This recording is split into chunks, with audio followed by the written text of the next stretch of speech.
guys কি খবৰ তো আজি আমি আছো দেচাতে তাতে আৰু দেচাতে তাতে এজন বিখ্যাত মানুহ অলকেশ দাস আছে অলকেশ দাস তাৰপাছত ইয়া প্ৰিয়ংকা বা আৰু এইটো আইতা আৰু এইটো আমাৰ দেঠি আৰু আমাৰ এতিয়া আজি হ'ব নাৰায়ণ পূজা তাৰ কাৰণে সা সামগ্ৰী আছে এইবোৰ জেঠিয়ে যা যোগাৰ কৰি আছে দেঠিয়ে কৈ দিছে অলপমান এইবোৰ চাব পাৰে আৰু এয়া কাপোৰ চিনি পাব আজি আমাৰ লগত ভাৰে লাইতা নায়িকা আৰু ৰাতি নাৰায়ণ পূজা হ'ব আপোনালোকে যদি পাৰে আহিব বাই বাই মোৰ ঘৰত নাৰায়ণ পূজা নাই এটা হ'লে অলপ কিবা ক'ব লাগে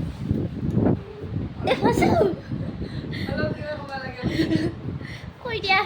আমাৰ ঘৰত আজি নাৰায়ণ পূজা হ'ব গাইজ আপোনালোকে আহিব ইয়াত জোগাৰ পাতি কৰি আছে এবাৰ চব জোগাৰ কৰি আছে এইটো আমাৰ মা হয় আৰু যি লাগে চব বস্তু অনা হৈছে আমাৰ কিন্তু এটা কথা গাইজ আমাৰ ঘৰটোত জাগা নাই সেইকাৰণে এখন বিচনাখন গাইজ উঠাই থৈ দিছোঁ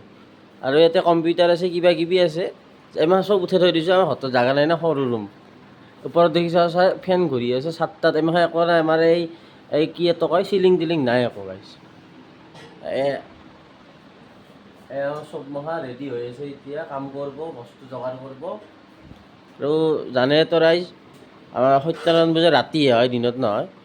এতিয়া আমাৰ মায়ে চব মিলি আছে আৰু কিবা কিবি বস্তু আছে না নাই চাই আছে এই গাইজ আমাৰ তাতে আছে বগৰী এই বগৰীটো খাই ভাল পায় ৰাইজ কমেণ্ট কৰি জনাব